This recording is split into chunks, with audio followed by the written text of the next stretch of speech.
আচ্ছা দেখো অঙ্কে কী লেখছে, ছেলের বয়স 15 বছর এবং মায়ের বয়স 48 বছর। 5 বছর পর তাদের মোট বয়স কত হবে? তাহলে অঙ্কটাকে ভালো করে বুঝে নাও। ছেলের বর্তমান বয়স কত আছে? 15 বছর আছে। মায়ের আছে কত বছর? 48 বছর।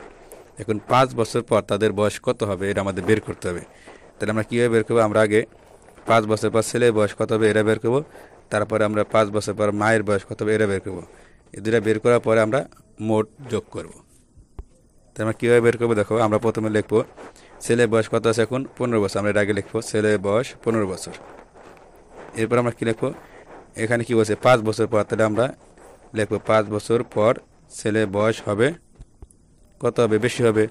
তাহলে এই 15 সাথে 5 যোগ করে দেবো, কত হবে দেখো? 5 আর 5 যোগ করি কত হয়? 10, 10 শূন্য, হাতে কত? 1, 1 1 সাথে যোগ করি কত হবে? 2, 20 বছর। এবার আমরা কী হবে? এই মায়ের বয়স বের করবো। তাহলে মায়ের বয়স এখন কত আছে? 48 বছর। আমরা লিখবো মায়ের বয়স 48 বছর। 5 বছর পর মায়ের বয়স হবে বেশি হবে, তাহলে 48 যোগ 5 বছর সমান কত হয় দেখো?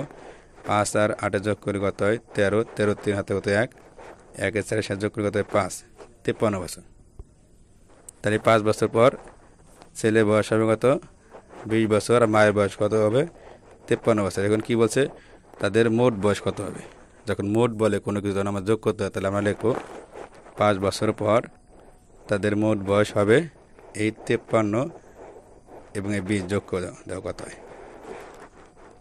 এই 3 আর 0 যোগ করে কত হয়? 3। আর এই 5 আর 2 কত? 7।